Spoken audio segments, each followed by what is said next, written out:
Right, so we're looking at Tango and Skaï. I did a video to prepare you for the first half of it. Now let's take a look at the second half of it. Let's recap the first half. I'm not sure that I gave you the best of fingerings right now for that run passage that we have in the piece. So now, as you start, you obviously have the harmonics, right? So you have a crescendo and then a diminuendo through it. So you're getting louder.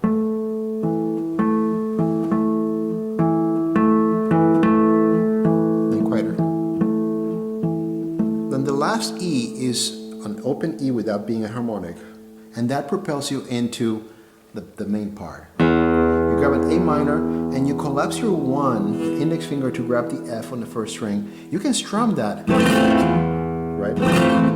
But you want to make sure that your first string is ringing with that F, right? And then immediately you place your right hand fingers on the second, third, and fourth string, just to mute that.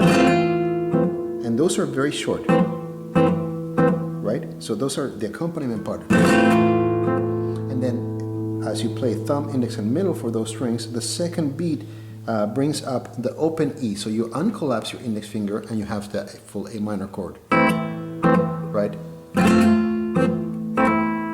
Or you can just play that first part.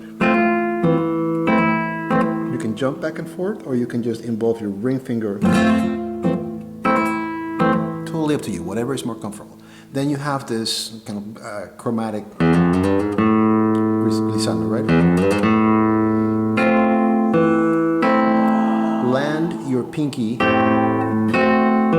collapse your 1, and then you have your dominant chord. Notice that the ring finger stays in the same place. You just add your pinky right below, playing the C sharp. You have A and C sharp, third and second string. Your second finger is on the fifth string, and you kind of collapse into a bar just to get the first ring. And then you just slide back and forth your pinky, right? And then keep your third finger there again, right? You're doing a triple chuck, your first 3 strings, and then inside strings, playing the D, right? And getting from 3 to 1 on the first fret for that G sharp, then at the B, right? You're outlining an E7 chord, right? It's really important to land with 4 here, because you are going to use 3, 2 on top of that 4, and 1 on the E on the second fret. Now, here is my fingering. There are many options to do this, right? So what you could do is thumb, thumb, index, middle. Ring finger for the 4th string as you change position, right? Right, and then you set yourself up on the second position, 4 on the 5th fret, 4th string, 3rd fret, 3rd string, 2nd fret, 2nd string, thumb, index, middle, right? So in essence, the logic of this fingering is to keep the right hand thumb, index, middle, ring as much as possible. Thumb, thumb, index, middle, ring, thumb, index, middle, ring, thumb, hammer, index, middle. Then kind of on 9th position, well, it's stretching out the index finger. There is an empty fret between the index finger on the C sharp and the middle finger over here on the A sharp, if you may. Right? Thumb, index, middle, land your pinky on the 12th fret, and then play with middle and thumb as you play the D and the E. Land your bar on the 10th fret, A, D. Land 3, A, without the ring finger, then alternatively you could use your pinky if you want. And then inside, right, from outside to inside, 2nd and 3rd strings. So let's just revisit that.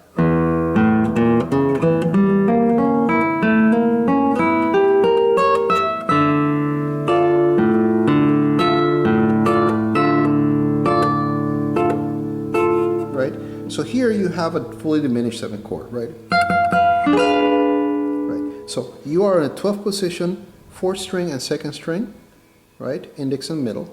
And then ring and pinky are at 13th fret, 3rd and 1st string. So It's pretty much your tremolo pattern, ring, middle, index, and then your thumb across, right? Then you get yourself over so that you have your high D, right? So you're in ninth position, right? You're kind of going down the dominant lane here, just sixth position now, right? And then on third position. And finally, 4 and 3 are going to be replaced by 1 and 2 as they get to first fret, right? It doesn't make sense to do that here. Right? Now, here's an ornament that I like to do. Instead of just doing ring, middle, index, thumb, do a version of the flamenco tremolo, which is basically doing ring, middle, index, but adding index before that. So index, ring, middle, index, thumb.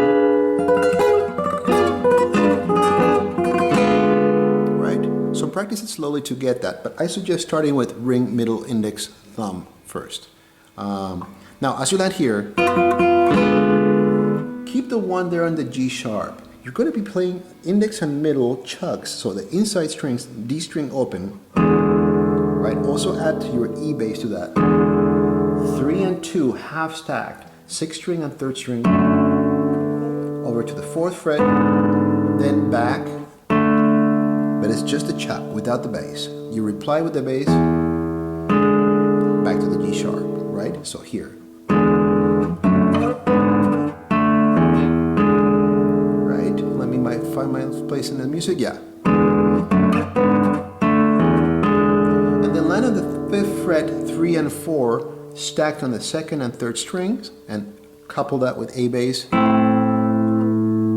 and 2, 3rd position. E bass, move that back to 1st position, and then back over, land with A bass. 3 and 2 stacked on the 2nd fret. Then ring finger, that was index and middle, right? The inside string. Ring finger is going to grab the B string, and then you're going to land 4 on the 6th string, 3rd fret, 1 on the 1st fret of the 2nd string, keeping 2 and 3 where they are, right? And then you do an ornament, kind of like a Morton, right? Right, so you're landing here, 3 and 4, I lost my position, here we are. Right, that 3 is very consequential. Keep 3, 2 is going to grab the F sharp on the 6th string, and you're going to land kind of a mini bar. I say mini bar, you're grabbing the lower strings. You're not concerning yourself so much with the first 2 strings or so. Actually, you are with the 2nd string, right? So here what we're doing is thumb, index, middle, ring, right? So index on the 4th string, middle on the 3rd, and ring finger on the 2nd. And then you reply to that with index and middle. So you add the ring finger with bass, then you reply to that, mute the bass with index and middle, and then you do the same thing again, but without the bar. Right? You just grab the D sharp. And then pinky pulls off. But meanwhile, I keep on holding on to that third string, right? That A again is very consequential. I'm still holding. Then at that point, you're not holding a D sharp, but it's just an open D. E major. Doing a pizzicato, right? As a kind of like memory help, pizzicato is where you bring your hand over to the bridge and you place your hand right over the frets to slightly mute the strings, and then on the 4th string 3 2 D 2 D, then 5th string, and then as you get to 1 3 2, play it normally. It says natural in the score. Right? They're all squished in the 1st fret. 5th string, 3rd string, and 2nd string. Thumb, index, middle, and then when you get to the 1st string, you're going to do artificial harmonics. You place your index finger over the 12th fret because it's an open string, right? Open E.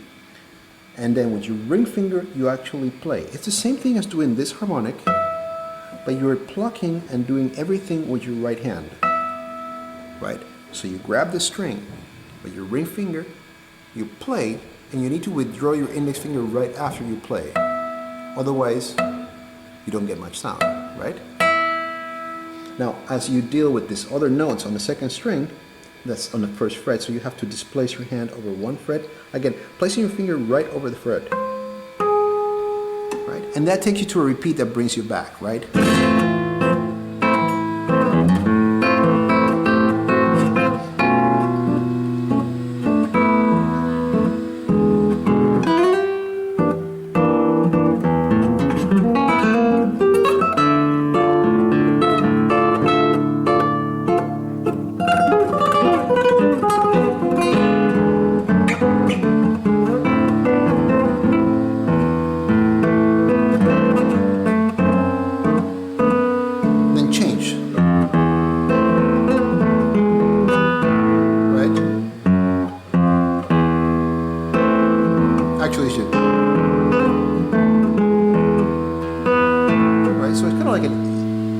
Between E major and A minor. So you have first fret, both second and third string.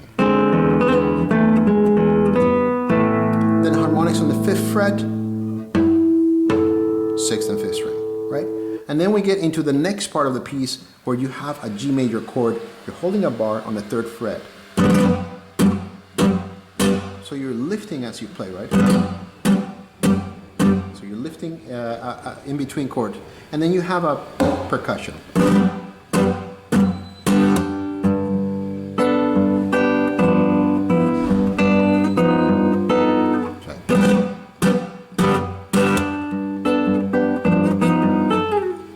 I like to slide. Right? And you're going to get kind of like a C major chord, but with G in the bottom.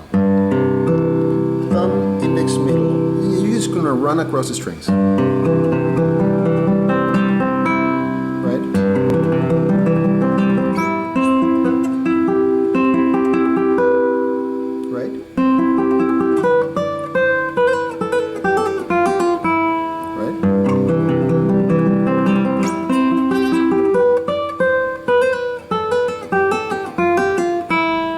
So if we play that at tempo,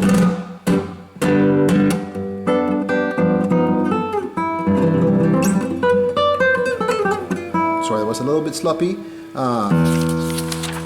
Change page.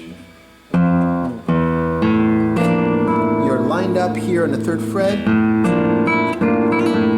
And this is just kind of like for you to know what is coming up. We're going to do a much more in detail video later. So you have B and C. So you just hear.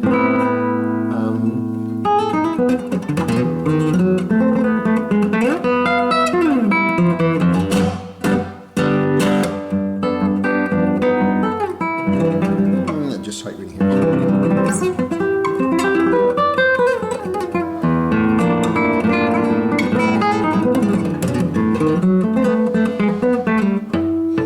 Then you actually have this tragic area that here you're using your.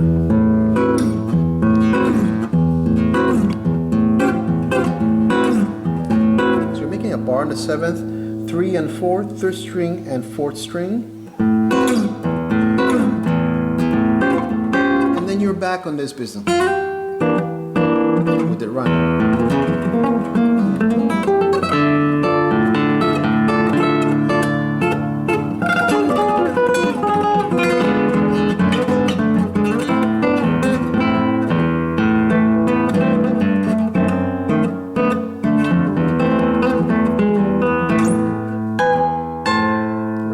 So you're here on the 16th fret with E, and then on the 17th fret with A. Right? And again, we're going to do a much more detailed video of this last section of the piece, but for now, happy practicing.